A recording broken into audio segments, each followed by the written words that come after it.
అనారోగ్యం, ఉద్యోగం, వ్యాపారం అప్పులతో బాధపడుతున్నారా? వెంటనే జేకేఆర్ గురువు గారికి కాల్ చేసి అపాయింట్మెంట్ తీసుకోండి. నమస్తే, welcome back to Suman TV. Present మనతో పాటు ఉన్నారు అనలిస్ట్ మందరి కృష్ణారెడ్డి గారు. నమస్తే సార్. నమస్తే అమ్మా.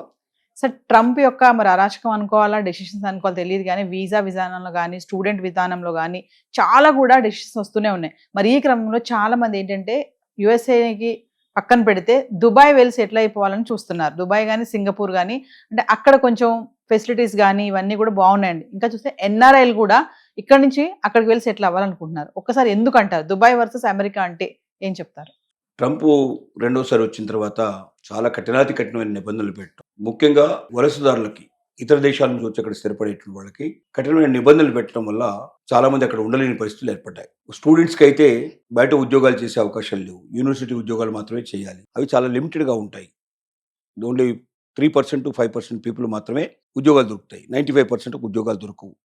బయట ఉద్యోగాలు చేస్తే వెంటనే వాళ్ళ వీసా రద్దు చేసేసి వాళ్ళని వెనక్కి పంపించేస్తున్నాడు. అలాగే H1B వీసా తప్ప వేరే వీసాల్లో ఎవరు ఉన్నా కూడా వాళ్ళు అక్కడ ఒక క్షణం కూడా ఉండకుండా వాళ్ళని బయటికి పంపించేట్టు ఏర్పాటు చేస్తున్నాడు. ఆల్రెడీ గ్రీన్ కార్డు వచ్చి పర్మనెంట్ మెంబర్షిప్ వాళ్ళకి రెసిడెన్షియల్గా, అంటే ఆ దేశ పౌరులుగా గుర్తించబడే వాళ్ళని కూడా ఏ క్షణంలో వాళ్ళ వీసా రద్దు చేస్తారో, ఎప్పుడు పంపిస్తారో తెలియని పరిస్థితులు అక్కడ ఉన్నాయి. గోల్డెన్ వీసా తీసుకున్న వాళ్ళకి మాత్రం కార్పొరేట్ పంచి వాళ్ళని పిలిపించేట్టు ఏర్పాటు చేస్తున్నాడు. మేధావులు మాత్రం ఈ దేశంలో ఉండండి, మా దేశంలో డబ్బు సంపాదించి మీ దేశానికి తీసుకెళ్ళడం కాదు, మీ దేశం డబ్బు తీసుకొచ్చి మా దేశంలో పెట్టేవాళ్ళు కావాలి మాకు, లేదా మా దేశంలో డబ్బు సృష్టించేటువంటి వాళ్ళు కావాలి తప్ప ఈ దేశం డబ్బుని ఇతర దేశాలకు తరలించేవాళ్ళు మాకు అక్కర్లేదని తెగించి చెప్పేస్తుంది. ఎప్పుడో ఒకసారి ఊడిపోతుందేమో నా ఉద్యోగం అనే భయం కూడా చాలామందికి ఉంది.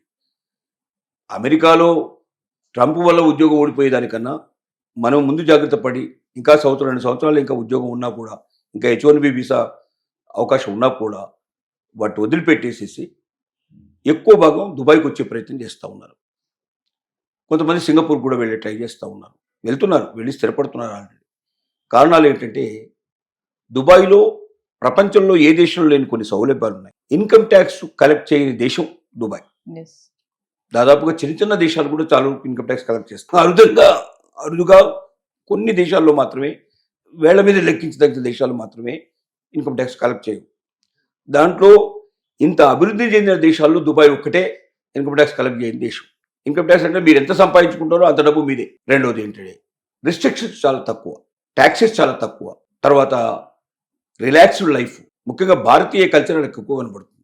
దాదాపుగా 50 లక్షల నుంచి 75 లక్షల దాకా మన ఇండియన్స్ అక్కడ ఇవాళ సెటిల్ అయిపోయిన కనబడుతుంది. ప్రతి 23 మందిలో 22 మంది బయట నుంచి వచ్చి అక్కడ సెటిల్ అయిన వాళ్ళే. దుబాయ్లో ఉండే వాళ్ళకన్నా, అంటే దుబాయ్లో అక్కడ ఉన్నటువంటి దుబాయ్ స్వయంగా వాళ్ళకున్నటువంటి జనాభా కన్నా 22 రెట్లు బయట నుంచి వచ్చిన వాళ్ళ వల్లనే ఉండిపోయింది. 200 జాతులు అక్కడ నివసిస్తున్నాయి దాదాపు. అంటే ప్రపంచంలో ఉండే ప్రతి దేశం నుంచి అక్కడ వచ్చి స్థిరపడే వాళ్ళు చాలా మంది కనబడతారు మనకు. Indian schools, Indian colleges, Indian education institutions కోకొల్లలుగా ఉన్నాయి. ఒక రకంగా భారతదేశం తర్వాత భారతదేశం లాగా కనబడేటువంటి దేశం ఏంటంటే దుబాయ్.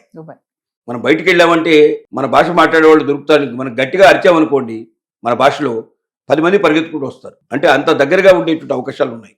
అంత ఎక్కువ మంది ఒకే భాష, తెలుగు వాళ్ళు ఉన్నారు, హిందీ వాళ్ళు ఉన్నారు, ఇండియన్స్ అంతా మ్యాక్సిమంగా అక్కడ సెటిల్ అయి ఉన్నారు. ఇన్వెస్ట్మెంట్ చేసుకుంటే కూడా అక్కడ ఖచ్చితంగా మన డబ్బు మనకు వస్తుందని ఒక నమ్మకం, విశ్వాసం మనకు ఉన్నాయి. మీరు కేరళ వాళ్ళు అక్కడ సూపర్ బజార్లు మొత్తం నడిపేది కేరళ వాళ్ళే. రిటైల్ బిజినెస్ అంతా కూడా కేరళసే చూస్తారు ఎక్కువ భాగం మ్యాక్సిమంగా. తర్వాత విందు వినోదాలు విపరీతంగా ఉన్నాయి. డబ్బు ఖర్చు పెట్టగలిగే వాడికి ఆనందం, సంతోషం ఎంత కావాలో దొరుకుతుంది. డబ్బు సంపాదించడానికి అవకాశం ఉంది, డబ్బు ఖర్చు పెట్టే అవకాశం ఉంది. సో ఇన్ని రకాల అవకాశాలు ఒక దేశంలో దొరకడం అనేది చాలా కష్టం. అమెరికా లాగే రిస్ట్రిక్టెడ్ దేశంలో ప్రతిక్షణం ఏం జరుగుతుందో తెలియకుండా, ట్రంప్ రాత్రి పడుకుంటే పొద్దున్న లేచి ఎవడు పీక వేసేస్తాడో, ఎవడిని వేటు వేసేస్తాడో తెలియని పరిస్థితి లోపల భయం అంటూ బిక్కుమంటూ బతికేదానికన్నా ఆనందంగా, సంతోషంగా, ఒక్క పైసా ట్యాక్స్ కట్టాల్సిన అవసరం లేకుండా వచ్చే డబ్బంతా ఉపయోగించుకునే పద్ధతి లోపల మంచి ఉద్యోగాల్లో కూడా సెటిల్ అవ్వడానికి అవకాశం ఉండే పరిస్థితులు ఉన్నప్పుడు ఎందుకు వదిలిపెట్టకూడదు? పైపెచ్చు 15 లక్షల రూపాయలకి అక్కడ పర్మనెంట్ వీసా దొరికే అవకాశాలు కూడా ఉన్నాయి. 15 లక్షలు అంటే ఎక్కడి 47 కోట్లు, ఎక్కడ 15 లక్షలు? టిప్ అన్నట్టు మామూలుగా 15 లక్షలు అనేది పెద్ద విషయమే కాదు. మరి ఇవాళ ట్రంప్ వీసాకే అడ్వాన్స్ కట్టమంటున్నాడు, $15,000 కట్టమంటున్నాడు. మరి దానికన్నా ఇది బెటర్ కదా. కాబట్టి ఎక్కువ మంది అమెరికా నుంచి అక్కడికి వస్తున్నారు. స్టూడెంట్స్ మాత్రం ఎక్కువగా దుబాయ్కి వెళ్ళే అవకాశాలు ఉండవు. ఎక్కువగా మనకు యూరోపియన్ కంట్రీస్కి ఎక్కువగా వెళ్తున్నారు. అమెరికా తర్వాత యూరోపియన్ కంట్రీస్ని ఎక్కువ ఎంచుకుంటున్నారు. ఎందుకంటే ఎడ్యుకేషన్ స్టాండర్డ్స్ దుబాయ్లో అంత గొప్పగా ఉండవు. ఇన్స్టిట్యూషన్స్ కావాల్సినవి ఉన్నాయి, కానీ స్టాండర్డ్స్ మాత్రం తక్కువ.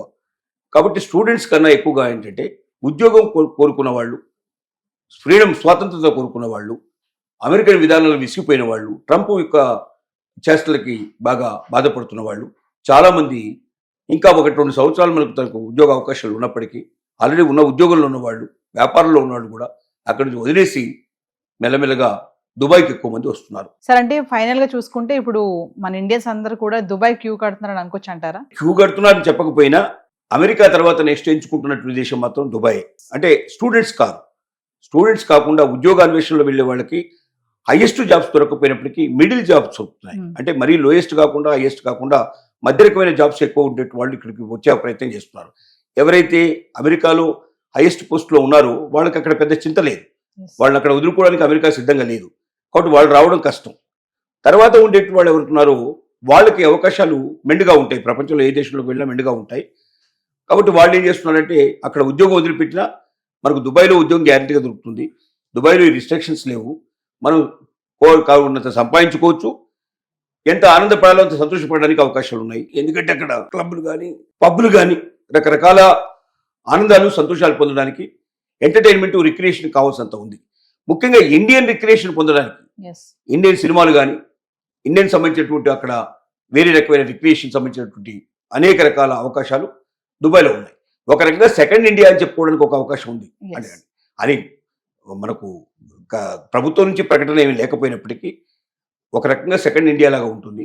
అక్కడ హిందీ మాట్లాడేవాళ్ళు కోకొల్లుగా దొరుకుతారు, అలాగే అన్ని భాషలు మాట్లాడేవాళ్ళు దొరుకుతారు. ఆనందం సంతోషం స్వయంగా ఉంది. నిశ్చింతగా జీవితం గడిపే అవకాశం ఉంది. అక్కడ ఏ రకంగా కూడా గొడవలు కొట్టాటలు చాలా తక్కువ, పేల్చుకోవడాలు కొట్టుకోవడాలు చాలా తక్కువ. అక్కడ ఉండే మనస్తత్వాలు కూడా చాలా బాగుంటాయి. రెండోది ఇతర దేశాల్లో ఉన్నాం కాబట్టి వేరే వాళ్ళు కూడా అంతగా ఎవరు కూడా రియాక్ట్ అయ్యే అవకాశాలు ఉండవు.